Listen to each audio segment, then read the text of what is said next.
Selamat datang para pendengar setia Radio Tengah Malam. Di malam yang sunyi ini, di saat bayangan-bayangan gelap mulai merayap dan angin malam berbisik tentang rahasia yang tak terucap, kami hadir untuk menemani kalian di tengah kesendirian, di tengah kegelapan. Apakah kalian siap? Siap untuk menyelami cerita yang mungkin akan membuat kalian enggan menatap kegelapan sendirian. Cerita yang akan membuat kalian memeriksa setiap sudut ruangan sebelum tidur.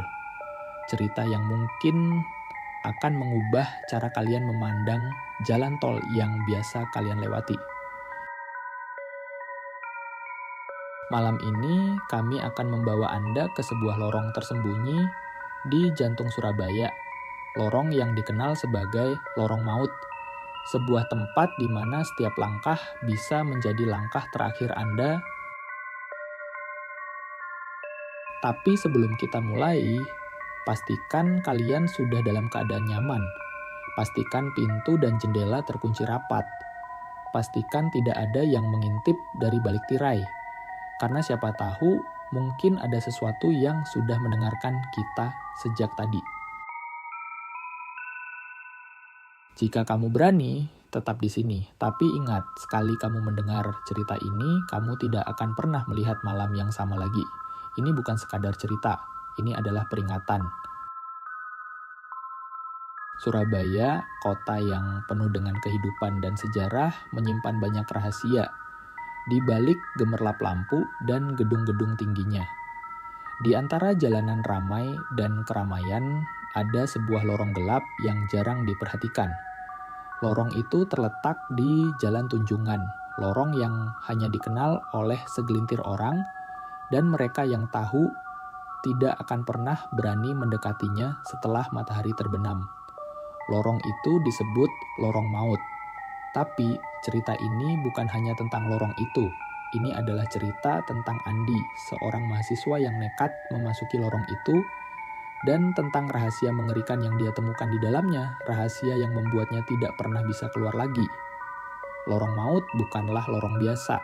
Ia tersembunyi di antara dua gedung tua yang sudah tidak terpakai. Lorong ini hanya selebar 2 meter dengan dinding yang dipenuhi lumut dan coretan-coretan tak jelas.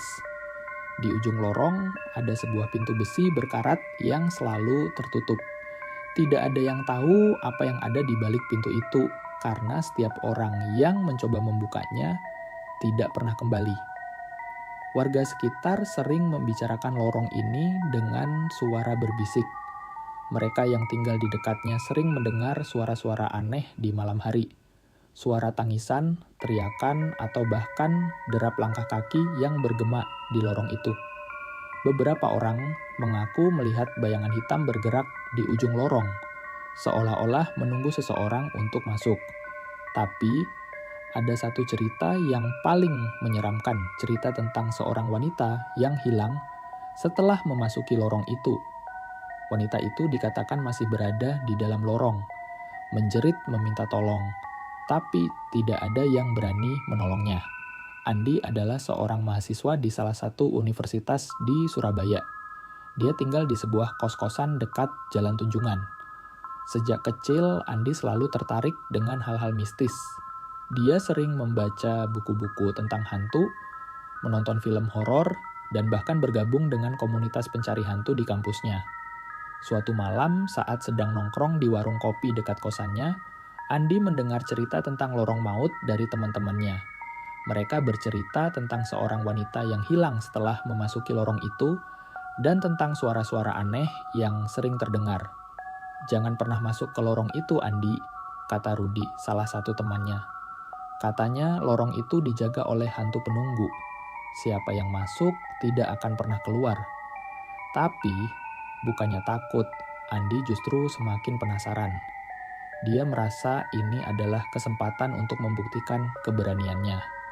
"Aku akan masuk ke lorong itu," katanya dengan penuh keyakinan.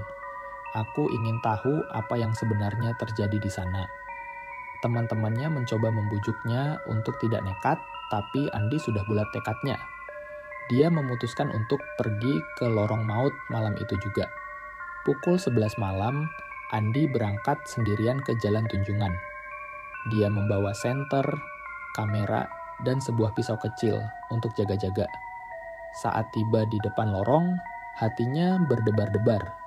Lorong itu terlihat lebih menyeramkan daripada yang dia bayangkan. Dindingnya tinggi dan gelap seolah-olah menelan semua cahaya yang masuk. Andi menyalakan senter dan melangkah masuk. Suara langkah kakinya bergema di lorong itu membuat bulu kuduknya berdiri. Udara di dalam lorong terasa dingin dan lembab, seolah-olah ada sesuatu yang mengintai di kegelapan. Saat dia berjalan lebih dalam, dia mulai mendengar suara-suara aneh.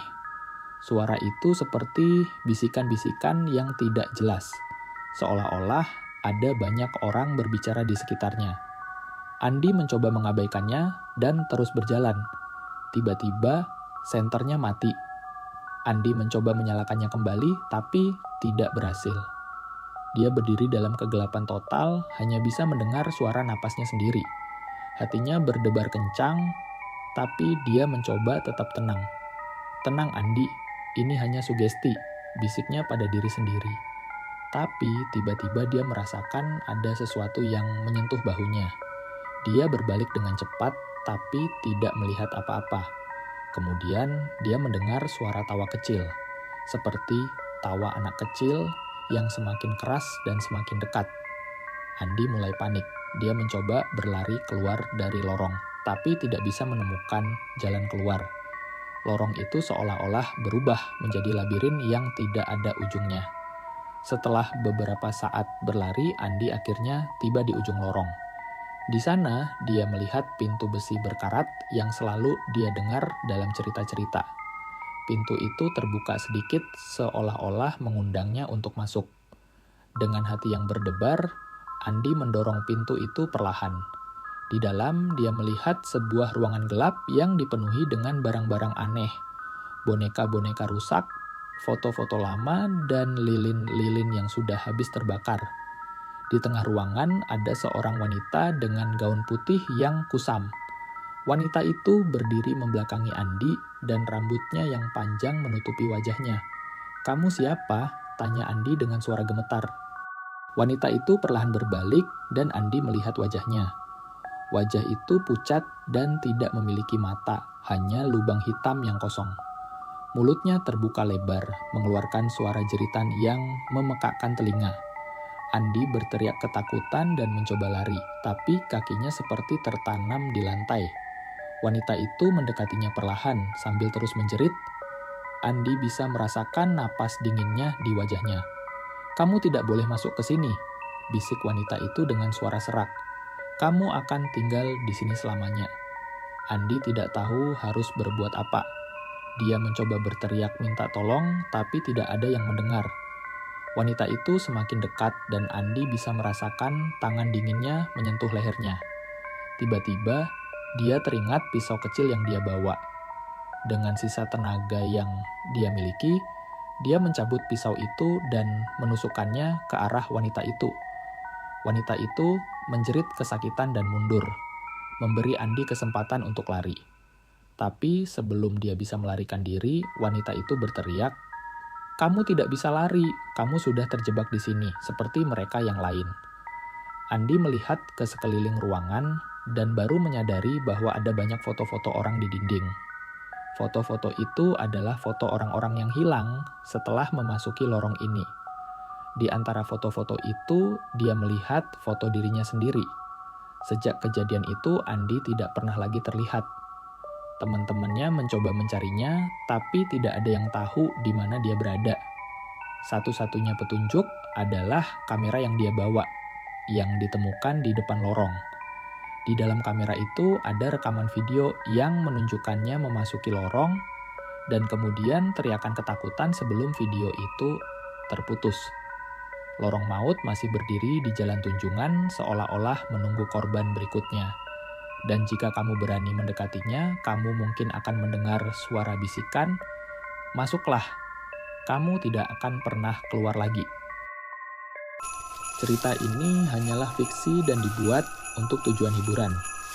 Semoga cerita ini bisa memberikan pengalaman menegangkan dan menghibur bagi para pendengar di YouTube. Jangan lupa untuk memberikan like, komen, dan subscribe jika Anda menikmati cerita ini. Terima kasih telah mendengarkan.